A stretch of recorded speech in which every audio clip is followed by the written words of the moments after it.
Hello guys, welcome back to my YouTube channel. చాలా long days తర్వాత video చేస్తున్నాను. అందరికీ మెడికల్ అయితే కంప్లీట్ కావడం జరిగింది ఆల్మోస్ట్. నెక్స్ట్ వచ్చేసి ఎస్బీఐ ఎంక్వైరీ ఆల్రెడీ స్టార్ట్ అయిపోయింది. కొన్ని డిస్ట్రిక్ట్స్లో కొంతమంది క్యాండిడేట్స్కి అయితే ఎస్బీఐ ఎంక్వైరీ స్టార్ట్ అయిందంట. వాళ్ళు చెప్పారు, అన్న మాకు స్టార్ట్ అయింది, ఇలా కాల్స్ వచ్చాయని. So as soon as possible అందరికీ రిసీవ్ అవుతాయి కాల్స్. అయితే ఎంక్వైరీ అనేది జరుగుతుంది. ఇంకా అలానే మెడికల్ విషయానికి వస్తే చాలా రేర్ 1 or 2% మాత్రమే రిమెడికల్ రాశారు. అన్ఫిట్ అయితే కాలేదు, రిమెడికల్ రాశారు. అది కూడా క్లియర్ అయిపోతుంది, ట్రైనింగ్కి వెళ్తారు. అందులో అయితే నో డౌట్. ఇంకా మీకు మెడికల్ ఎలా జరిగింది అంటే స్ట్రిక్ట్గా జరిగిందా లేకుంటే లిబరల్గా జరిగిందా అనేది మీరు కామెంట్ చేయండి. మీరు మెడికల్లో ఫేస్ చేసిన ఇష్యూస్ అలానే కామెంట్ చేయండి. తర్వాత చూసుకుంటే అనంతపురం డిస్టిక్ వైజ్ చూసుకుంటే మనకు మెడికల్ అనేది కొంచెం లిబరల్గానే జరిగింది. అంటే మరీ క్యాండిడేట్ని తీసేయాలి వాంటెడ్గా అని ఎవరు ఎక్కడ అనుకోలేదు. సో అటు ఇటు మరీ స్ట్రిక్ట్ అయితేనే తప్ప వాళ్ళు రిమెడికల్ రాశారు తప్ప నేను చూడడానికి అయితే ఎవరికి రిమెడికల్ రాలేదు. రిమెడికల్ అయితే ఎవరికి రాయలేదు.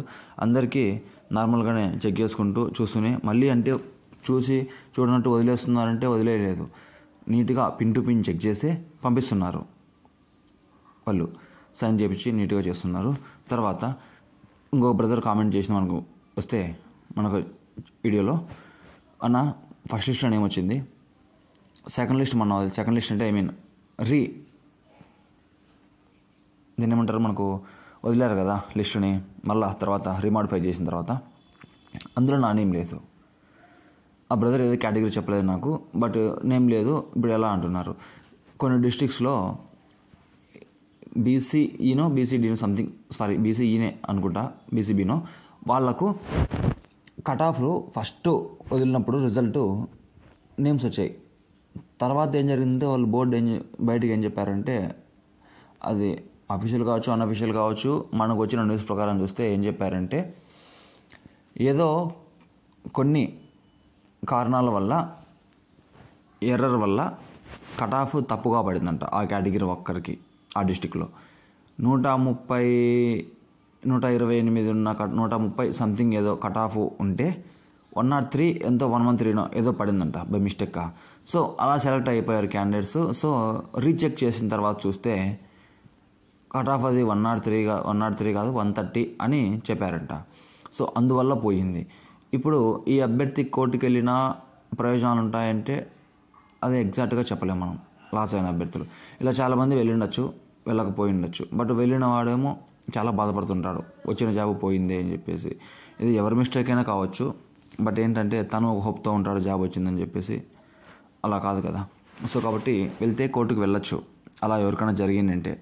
సో ఇంకా లేదు, అవసరం లేదు, లొల్లిందనుకుంటే నెక్స్ట్ నోటిఫికేషన్ ట్రై చేసుకోవచ్చు. ఇంకా సెకండ్ లిస్ట్ అంటావా, సెకండ్ లిస్ట్ అయితే వచ్చే ఛాన్సెస్ అయితే లేవు. సో అక్కడ తీర్మానంగా చెప్పేశారు. అక్కడ మనకు మెడికల్కి వెళ్ళినప్పుడు డాక్యుమెంట్ వెరిఫికేషన్ వెళ్ళినప్పుడు అక్కడ కానిస్టేబుల్స్ కొంతమంది చెప్పారు రాదు అని చెప్పేసి. అలానే మనకు ట్రైనింగ్కి అయితే అప్డేట్ వచ్చింది.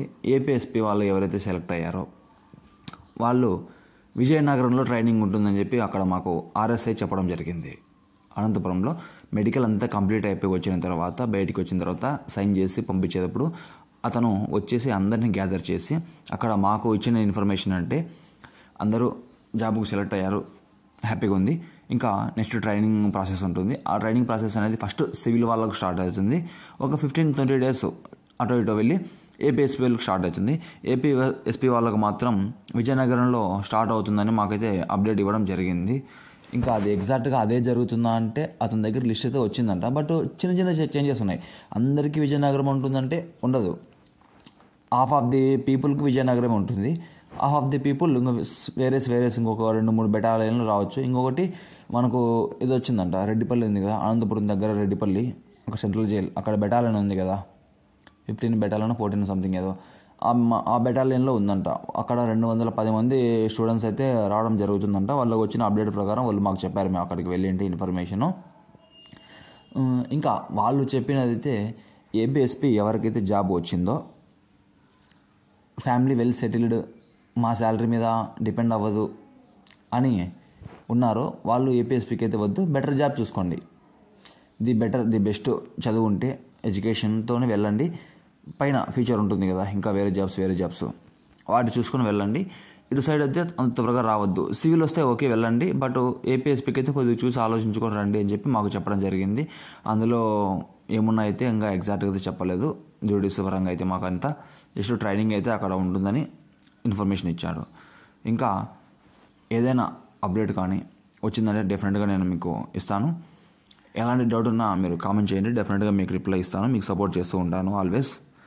ఇంకా ఎవరైనా సబ్స్క్రైబ్ చేసుకోకుండా సబ్స్క్రైబ్ చేయండి. అలానే మీ డౌట్స్ ఏమన్నా కింద కామెంట్ చేయండి, నేను 1 to 1 చూసి రిప్లై ఇస్తాను.